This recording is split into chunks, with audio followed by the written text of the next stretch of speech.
काजल ताई. हो. पुरणपोळी तुला खायची आहे का? हो. चालेल. हे काय करताय तुम्ही? देव पेटवते. का असं? छान वाटतं मला.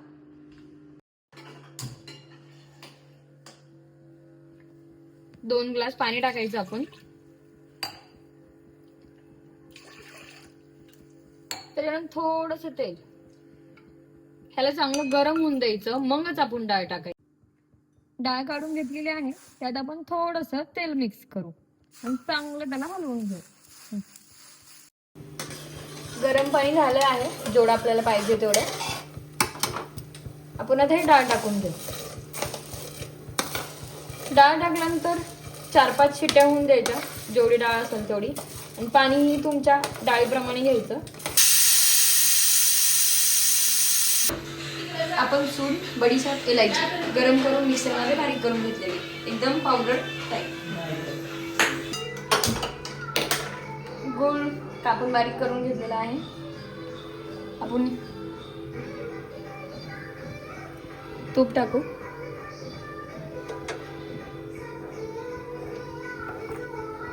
परत इलायची वगैरे आपण बारीक करून घेतलेली ती टाकायची.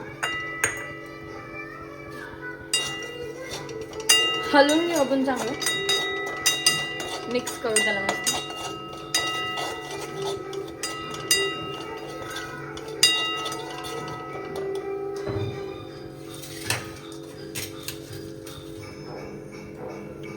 डाळ टाकायचे.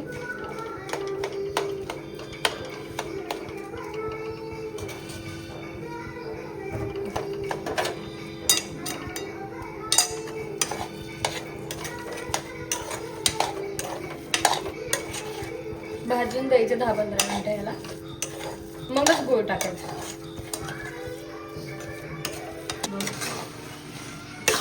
गूळ टाकलेला आहे आपण, याला मिक्स करून घेऊ.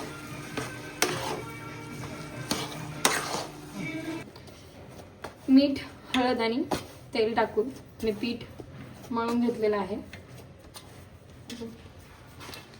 पीठ मळून झालेलं आहे आपलं. आपण 10 मिनिटं मुरायला ठेवू. त्याच्यानंतर आपलं पुरण हे गार झालेलं आहे, ह्याला आपण आता बारीक करून घेऊया. मग पुरणपोळीला स्टार्ट करू. आता आपण ह्याला बारीक करून घेऊ, मग लगेच पुरणपोळी करायला घेऊया. आपलं पीठ मुरलंय आता छान. आपण आता हुंडा घेतलाय छोटासा, त्याच्यात पुरणाचा गोळा असा घ्यायचा आणि त्यात भरायचा.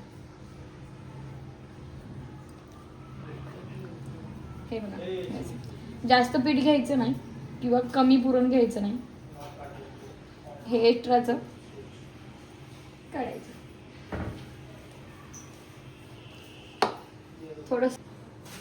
थोडंसं पीठ टाकले, त्याच्यानंतर मग आपण ह्याला हे करून घेऊ. थोडंसं दाबायचं.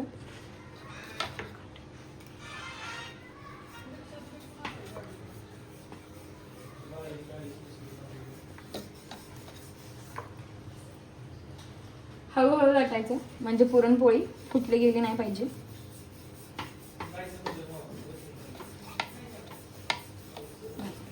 पुरणपोळी आपली लाटून झालेली आहे. थोडंसं त्याच्यावर पीठ टाकायचं, म्हणजे तव्याला चिकटली नाही पाहिजे. गॅस मोठा करायचा.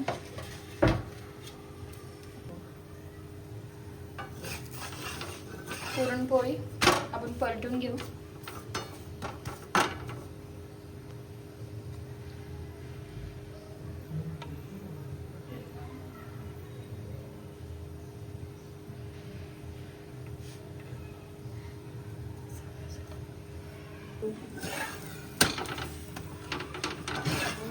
तेल लावून घेऊ.